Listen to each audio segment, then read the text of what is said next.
How does this approach, the clinical reasoning approach, fit with the Pharmacy First initiative?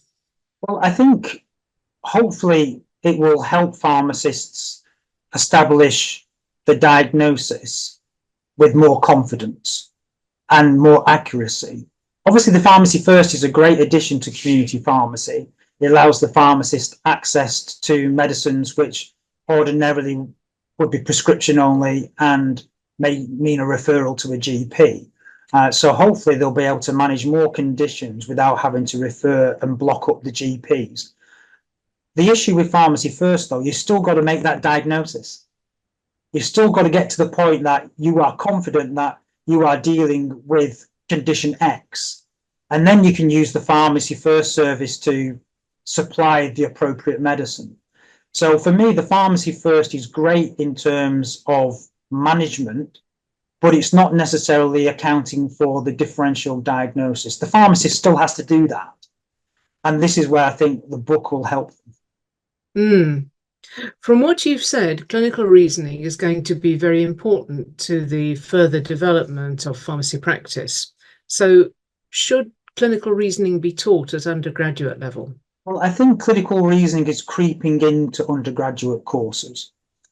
It's not universally taught, I don't think, at the moment, but because of the changes to the undergraduate curriculum to embed independent prescribing, then clinical reasoning and decision making is starting to be more widely taught, because at postgraduate level, when you have an independent prescribing course, that's one of the things which the GPHC say must be taught. So it will be cascaded down into the undergraduate programs. So far, so good. But won't all this be done by artificial intelligence in future? I don't think so. AI obviously is going to play a larger role in how we teach the future pharmacy workforce. But clinical reasoning is fundamentally a thinking and cognitive process that you have to do yourself. So I think AI will be used to create test cases, give students opportunities to practice this clinical reasoning in a safe environment where they can build up their experience. So I think it will augment and supplement how we teach clinical reasoning, but the actual process of how you do clinical reasoning has still got to be thought through by the student themselves. So AI, I don't think, will ever replace that. And how do you envisage that clinical reasoning skills will support the further development of community pharmacy?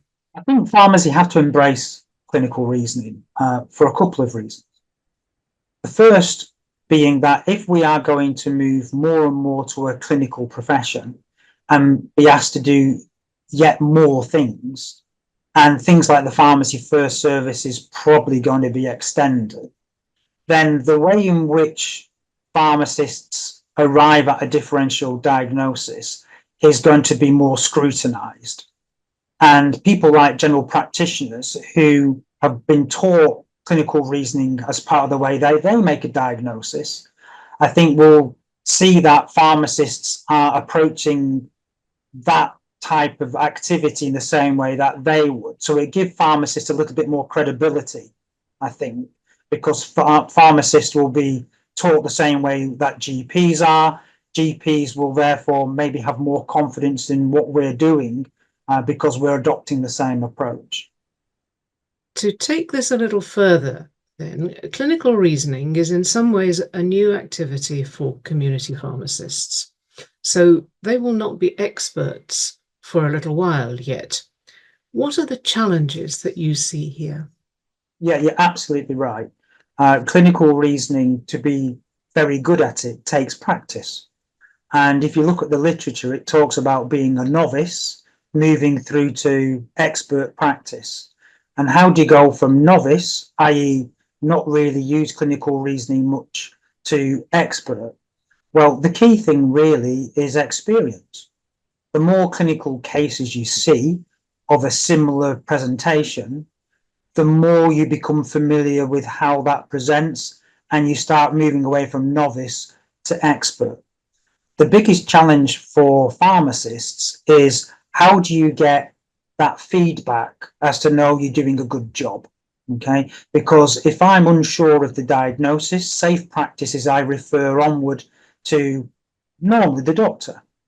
Most times in community pharmacy, you don't get feedback from the patient or the doctor to tell you whether you were right or wrong. Now, for us to become good at clinical reasoning and more expert, that loop needs to be closed. And I think it's important that pharmacists try to talk to their GPs when they're making these referrals to say, well, I'm referring this case to you because I think it might be this, but I'm not sure. I'd really appreciate it if you could tell me what you think so that I can improve for next time.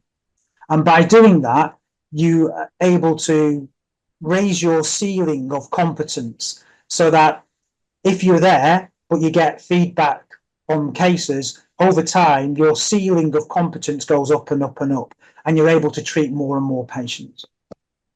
And my last question is, what is your vision for community pharmacy and its non-medical prescribing remit in 10 years' time? Oh, crystal ball time. Mm. Well, I can only see the clinical role extending further and further. I think 10 years' time, most pharmacists will be independent prescribers. There may be a few still not being prescribers because they haven't actually upgraded.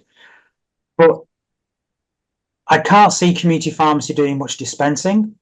I think they might dispense the odd acute prescription, but everything else will be done remotely and probably postal, which will allow the pharmacist to concentrate on service provision and also take over long-term condition management for people who are stable. So many of the roles that GPs currently perform, I think, will be performed in a pharmacy, and patients will be directed to the pharmacy more and more and more rather than the GP. So I only see the clinical side of pharmacy growing and the traditional kind of dispensing side of pharmacy disappearing. And I think we will, at that point in 10 years' time, be a very clinical, patient-facing profession.